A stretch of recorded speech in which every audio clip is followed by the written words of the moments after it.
Guys ndabaramukije cane nizere ko muri impora humwe wese aherereye. Ni jewe nyene Obama tuguma tubana muri vya vyigwa vy'ubwenge tuguma tubaha. Uno musi rero ndaje ngo turabire hamwe guys.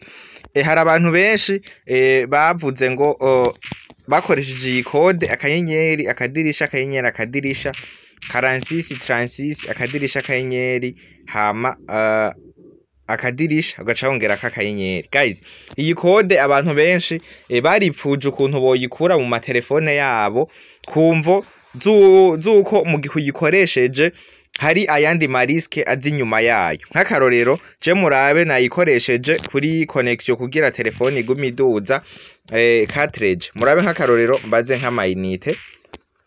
Okay, murabe nk'akarorero mbaze amayinite kuri carte SIM na yuguruyeko. Guys murabona yuko batwereka ngo problème de connexion or invalide MMI code. No kuvuga guys mu gihe code wamaze kuyemeza muri carte SIM yawe ntibishobora gukunda ko baza amayinite, ntibishobora gukunda ko telefone umuntu. Rero ivyo vyose nivyo nje ngo turabire hamwe.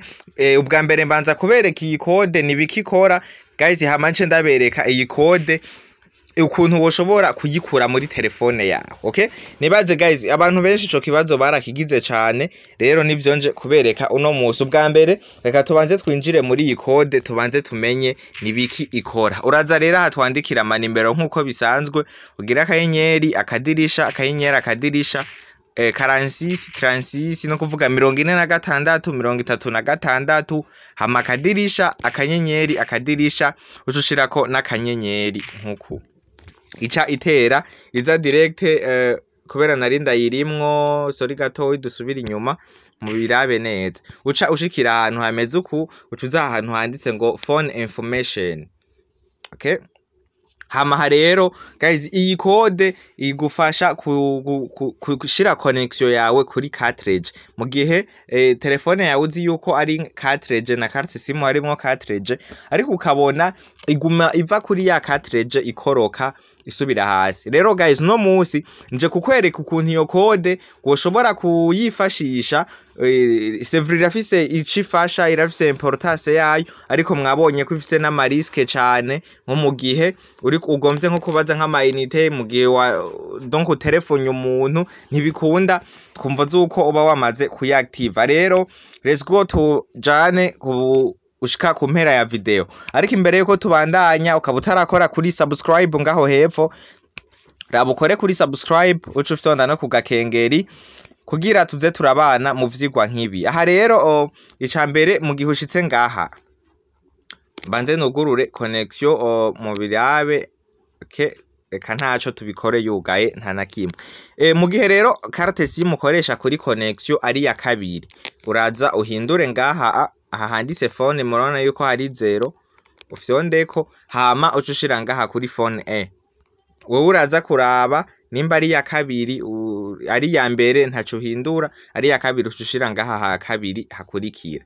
Aha rero murabona umanutse aha hepfo gatoyi aha guys ufyonze ko nkuko ucubona ubwoko bwose bw'ama connection ibihari. Harimwo EG, harimwo DG, harimwo 3G guys, harimwo na speed ya 5G naho itaba yafisha, ariko urakoresha telefone inyaruka guys ku muvuduko umeze neza. Rero twe twari tumenyereye duca tuza ngaha kuri LTE only nkuko. Mu gihe aka kantu hashize kuri LTE, nibaze yuko ku bantu mumenyereye ibintu vy'amatelefone murazi ko ata connection inyaruka gusumba iyi LTE mu gihe ufise telefone imeze neza canke mu gihe uri ahantu hameze neza. Rero ibi bigatuma mu gihe ubihejeje ugiye kubaza ya mayinite canke mu gihe ugomvye gutelefona nk'umuntu, reka nk'akarorero telefone nk'umuntu murabe. Okay, telefone iyi nimero murabe guys. Okay, reka tubanze dukuremwo volume kugira amajwi ntahave acika.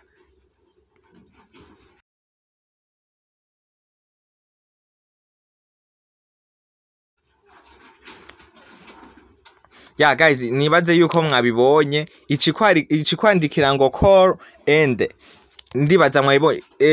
Hari igihe rero nakajya kantu mu karabe na kantu k'ubwenge mu gihe utelefone umuntu igacikwereka ngo call ended, nukuvuga ni ya code nyene uba warafyonze igatuma iyo telefonye umuntu bidakunda. Rero guys, ivyo vyose ni amabi y'irya code, akanyenyeri akadirisha, akanyenyeri akadirisha, transist akadirisha, akanyenyeri akadirisha, hama akanyenyeri. Guys, rero mu gihe ushatse gucu iyikuramwo iyo code, ucuza muri parametre ya telefone yawe. Munkurikirane step by step, uraza winjire muri settings ya telefone yawe. Okay, hama uze ino musi handitse systeme, uza handitse systeme nkuku, hama ucuza ahantu handitse ngo reset options, canke initialiser les options kubo telefone ziri mu gifaransa, ni kuri aka kantu mubona ngaha, hama ufyondeko nkuku, hama ucuza hambere handitse ngo reset wifi mobile and bluetooth, nukuvuga initialiser le wifi le mobile et bluetooth, ucufyondako nkuku. Ona yuko baca batwereka ya carte simu yacu dukoresha kuri connection ya kabiri, mu gihe atariyo bakuzaniye ucufyonda aje murona ko ari connect rero camfyondako nkaca nshiramwo iyo nkoresha kuri connection, hama nkaca mfyonda hepfo handitse reset settings.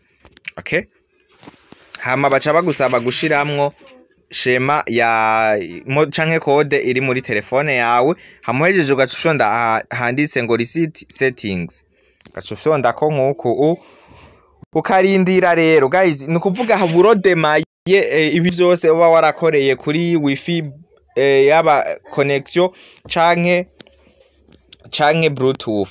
Aha rero murabona yuko bitweretse ngo please wait, turarindira mpaka biheze. Murabona yuko na connection hari yaciye yiyugurura, nukuvuga aka kantu uzozura nagakoresha mu gihe telefone yawe irikira gorana kuri connection, urashobora kugakoresha naka nk'ubwenge keza cyane. Reka rero dusubire tubaze amayinite guys, murabe ivyo baza kutwereka. Okay guys, murabe ubu amayinite baca bayatwereka ukuri kwamye. Reka turabe, batweretse ngo vous avez recevoir un SMS, nukuvuga turindire message baturungikire batwereke ayo mayinite yacu. Okay, reka turindire message ishike, dutegereze turabe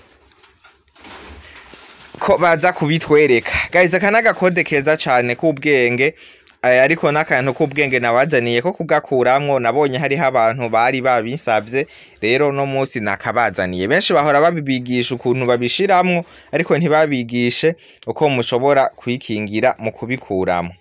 Okay, ndabona batevye kutwereka, reka dusubire tubaze turabe.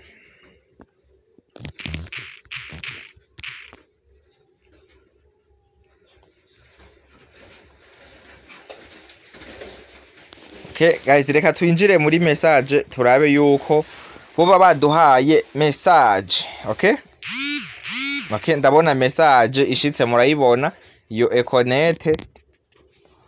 Reka turabe uku.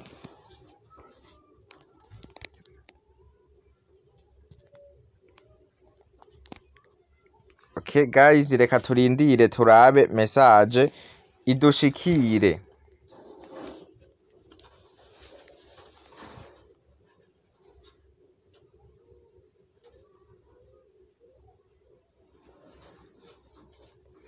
Okay guys, mubona yuko batweretse yuko amayinite dufisemwo baciye bayatwereka neza cane. Murayibona ngaha yuko babitweretse kare bitariko birakunda. Urabona ko dufise amayinite 6715 n'ibice 36. Okay guys, murabona rero yuko ari akantu k'ubwenge. Je mwari kumwe ni jewe nyene Obama nguma ndabategurira ibi vyigwa kuri iyi chaîne yacu ibigezweho kuri telefone. Asigaye ndababwira ati mubandanye mudushigikira mu gukora kuri subscribe, mutibagiye kugira jeme. Ufise ikibazo ca wandika muri commentaire, hamika icigo gipartage, ugisharinge ku bagenzi bawe kuri WhatsApp. Asigaye ndakubwira ati bye bye, rero tuzosubira mu gatrike gakurikira. Wakoze kubana natwe.